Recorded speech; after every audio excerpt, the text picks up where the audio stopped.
Every Wednesday, Tobago Talks, and when Tobago Talk, we listen. We welcome the Secretary of Health, Wellness, and Social Protection, Dr. Faith B.Yisrael. She joins us on the line. Great to see you. It's been quite a long time, a couple of months, actually, since we had a chance to touch base, but great to see you as always.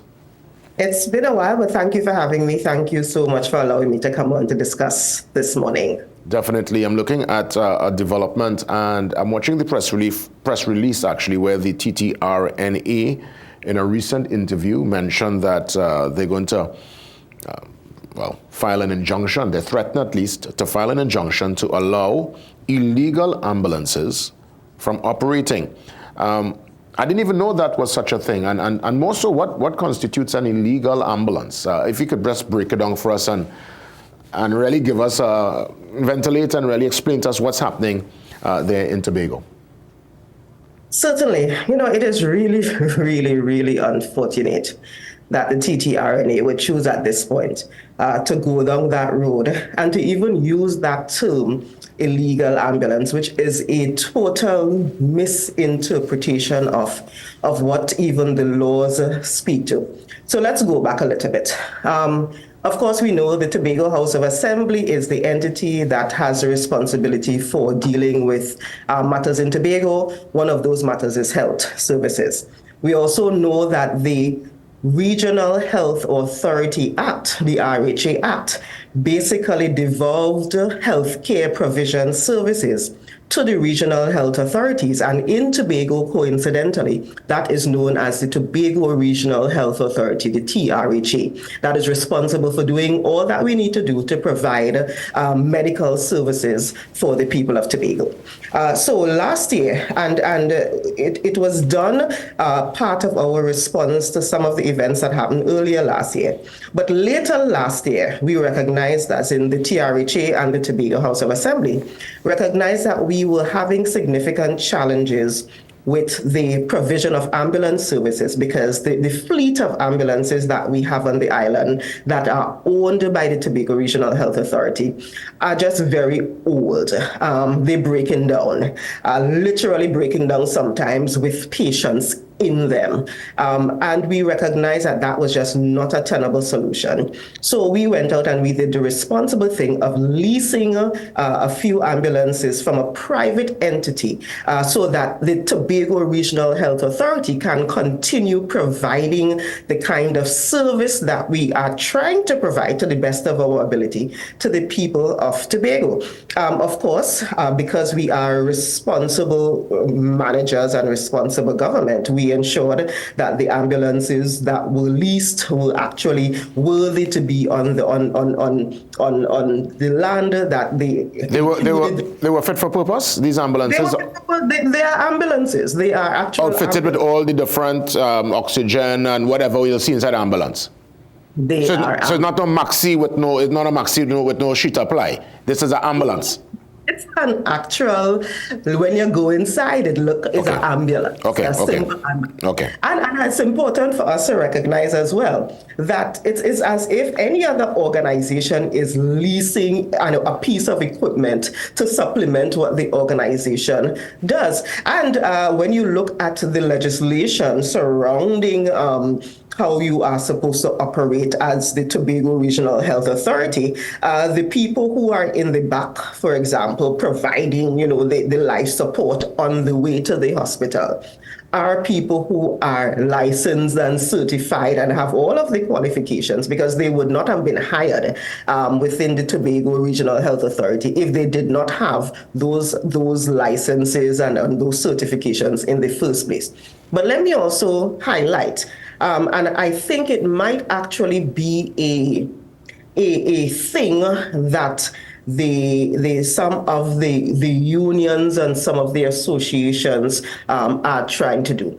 Because in preparation for this, and as I am going through and reading the legislation that pertains to what you need to do to have an ambulance and what you need to do to be an emergency medical technician, the EMT working on the ambulance and so forth, we actually came up on a case, a judgment that was delivered the 29th of February 2024.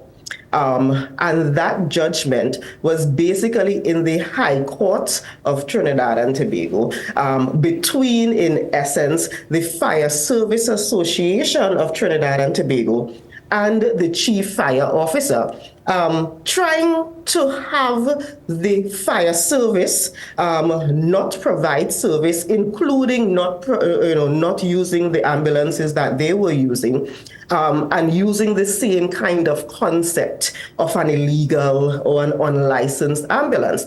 And the judgment coming down in that case was basically that the court does not think that it is wise as the court to stop a state agency that is providing an emergency service from providing that emergency service, given that another arm of the state may or may not be doing what it is supposed to do as part of the process, particularly since that the service is such a critical emergency essential service, such as an ambulance as part of the fleet of equipment used by the fire services of Trinidad and Tobago.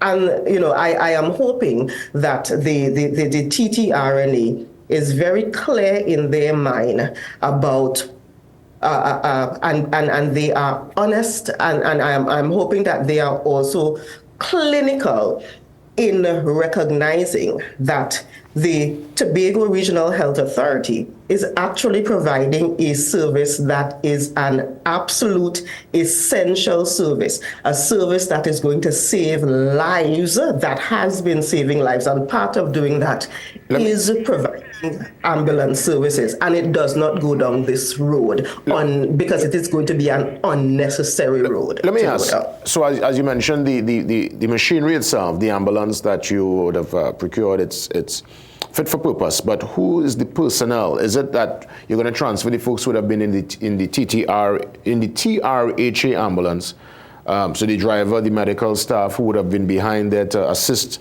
in the case of emergency? Is it that they will move from the, I would say, as you mentioned, the less than complementary, the not fit for purpose TRHA ambulance into this new structure? Who's the staff that's inside the ambulance when the people are moving around? Very good question. So remember, this is a lease agreement. So we did not procure it as in purchase. So let me just make that that distinction. We did not purchase the ambulances. We purchased other ambulances that are coming, but that's a different conversation. We leased these ambulances, and the lease agreement with these ambulances include the vehicles and the driver. However, the individual that is in the back of the vehicle, who is the actual EMT in the back of the vehicle, those are TRHA employees who are EMTs employed with the Tobago Regional Health Authority. So it is really just a lease agreement that we have with an external company that says you just hand over your ambulances, the infrastructure, the piece of equipment to us, and we will run the service the way we've been normally running the services. It's as if you go to a rental place and you rent 2 or 3 vehicles, but you're just renting them and you continue whatever you were doing as your business. That is exactly what we are doing at this point. I know you mentioned, okay, thanks for the clarification. I know you mentioned you might procure a purchase or a couple soon. How soon would that land on the island?